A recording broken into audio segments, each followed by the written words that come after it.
we need to go home and get some sleep because that was one of the longest days of my life. Hank, you are so dirty, buddy. Mama's gonna kill us. All right, let's go.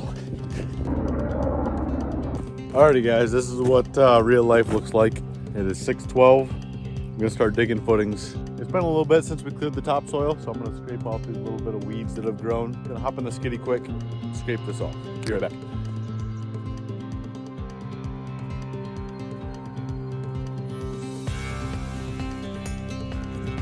All right, now it's time to start double checking our stakes, make sure they're all square in a straight line. I'm gonna pull diagonal measurements with the Pythagorean theorem, make sure everything's good. If you're a little bit off square, in 120 feet, that's gonna make a huge difference. So we do have to make sure we're good, then we're gonna start digging. Alrighty, so here's the house foundation. Here's the print. We have the garage here, the mudroom here, utility room, and then the main house here. 3/8 of an inch and 86 feet. I'm gonna call that good. Alright, let's go.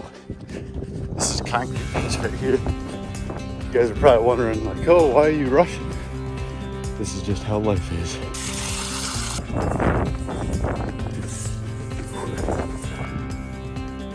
Range again. We are 56, 2.5. Half inch and 300 feet. I think we'll call that good. I feel it sprinkling. Losing daylight. Not sure if I'm gonna be able to get it done.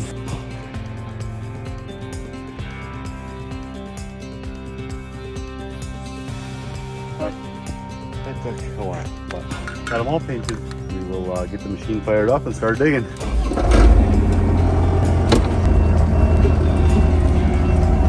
So anytime you're unloading or loading a track machine, there's a point where you hit the tip point like that. You always got to be careful you're holding on and ready for it. Otherwise, you will face plant into the glass. And I have done it multiple times. So this is kind of a big moment. We've had these stakes set for months, but it is time to pull the first stake to start digging. So I'm sure this is going to be pretty tough soil. Yeah. Hank, you got some mud on you, buddy. You got some mud right there.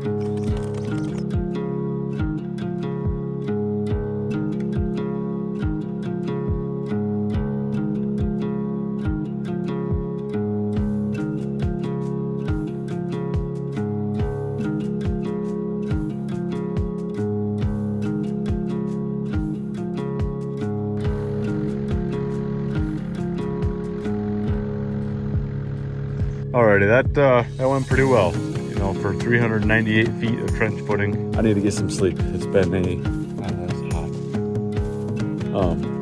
20-hour day, so I am quite tired. And I will see you guys in the morning. All right, so what I'm doing is I'm making sure these footings are square and plumb at the bottoms. As you can see here, it's nice and vertical. You don't want rounded and you don't want it to mushroom out. So going around just by hand with shovel and come along, just cleaning out, making it look beautiful.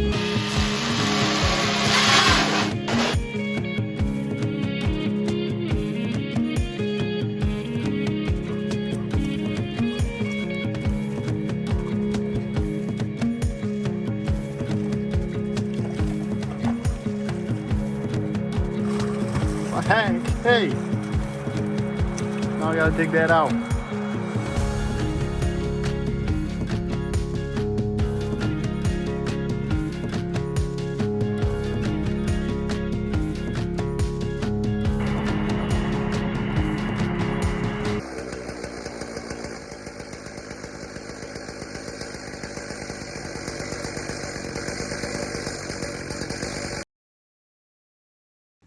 Pants are on fire.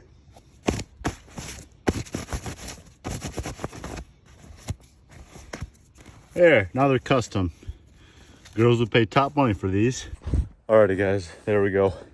Had a 14-hour day at work and came home, cut all that rebar. I'm probably gonna be pouring these by myself. It's gonna be a very long, difficult day. So, need to get some sleep and we will see you guys in the morning.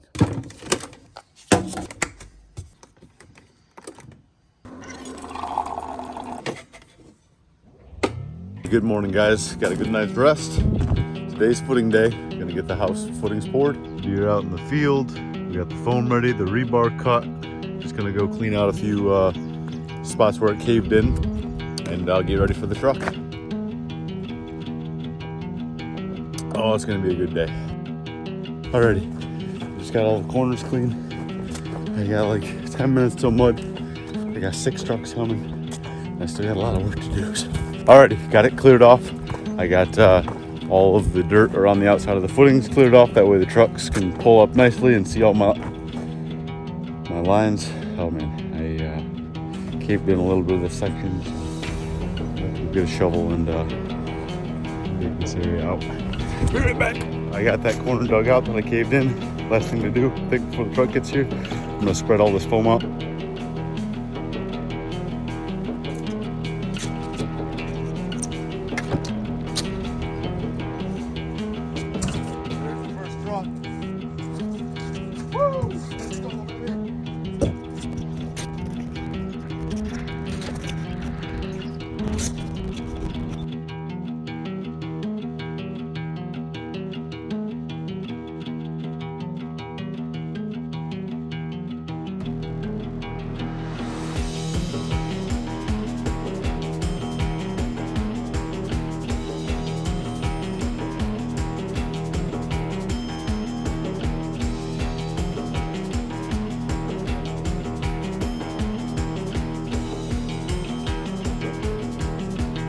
All right, so we got most of the footings filled, about 1 foot up.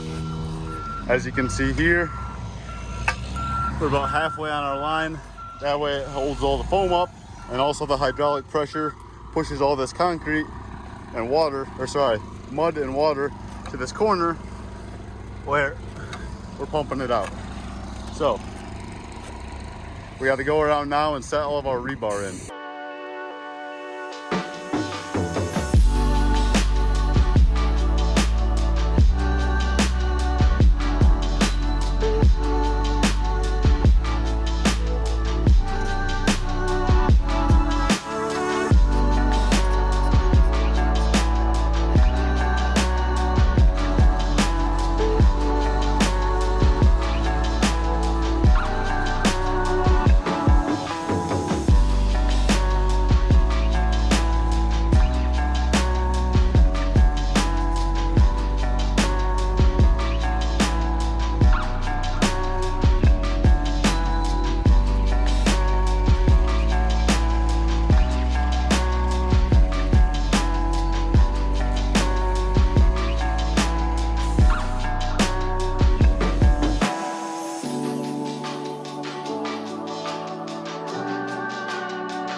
Alrighty guys, that was a 16-hour day.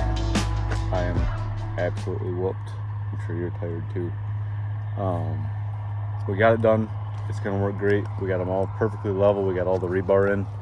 But we made a mistake that we made at our last property, and that was somehow I order concrete every single day, but somehow when it comes to our own house and our own projects, it's completely off. I usually order 1 extra yard just for a little bit of leeway. It's $100. It's worth not stressing over running short. But with the footings on our last house and this, a full truck came extra. And I still have no idea. I put paint marks all the way around, measured to the exact inch of everything. I'm gonna need to sit down and do the math and figure out how we got off. But because we had a full truck, I didn't want to waste probably around $1,000. So we talked about it and we're like, well, what could we do with this footing mix? It's not the best concrete, but it'll be better than nothing in the meantime. So we poured a driveway. So as soon as we were done dumping out the footings, Chelsea and I went up, we scratched off a little area on the driveway and poured like a 15 by 25 driveway with the truck that was extra. So because of that, we kind of had to focus on that for about 25 minutes. And when we came back, these footings were pretty set up. The dispatch sent like 4 trucks at one time. So it was very hectic doing most of the footing pour myself.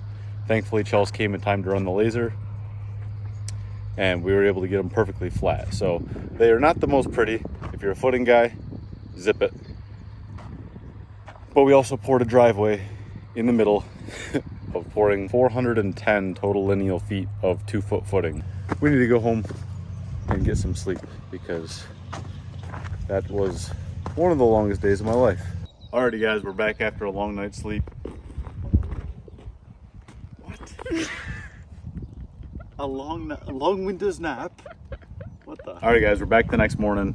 Got some good sleep last night. That was a crazy day yesterday. Just wanted to walk you through the footings. We wanted a bigger footing for this house because of the bad clay soil and the low water table.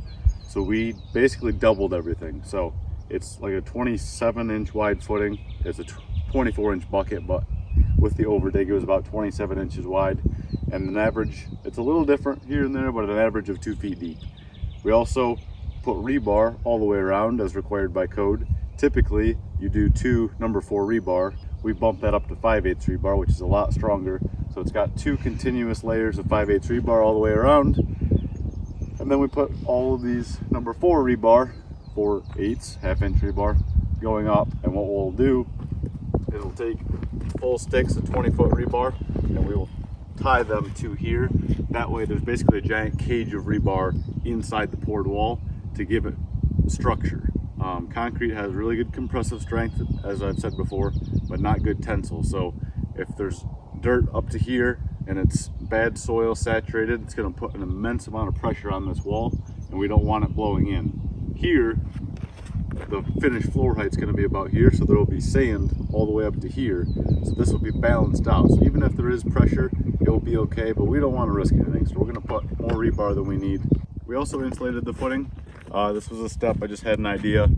We also had a few blow-ins, and instead of wasting plywood, I figured might as well use something useful that will benefit the footing. Once we dig on the outside to put a French drain in, we will cut this foam off flush with the footing. Half of the point of all of this is to teach you guys, show you every single step of how a house is built here in North America. Thank you guys, and we will see you on the next video. In North America. Should I redo it? Yeah. Okay. Here in North America. It's pretty common. America. Okay, stop. All right, you still recording? This is the first step, a good foundation, and that horsefly was annoying me. Thanks guys for watching. Hopefully you guys enjoyed this video. Sorry. I'm done. I'm done. Oh. Thanks guys for watching. That was a lot of work. Took 1 day to dig, 1 day to pour, but it was a 16-hour day of pouring basically. But we got them in, and the good step to every house is a good foundation. So that's why we overbuilt it. If you guys liked this and you want to see the rest of the house, make sure you subscribe below, hit like, drop a comment if you want.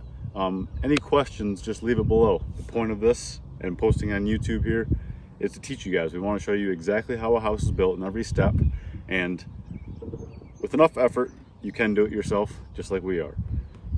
It's not for everyone. Most people, I definitely recommend hiring a builder. I'm not discounting what builders have to do, but if you're in a pinch like us and you can't quite afford it, you can do it yourself. It is possible, it is legal, and it's a great experience. So, thank you guys for watching, and we'll see you on the next video.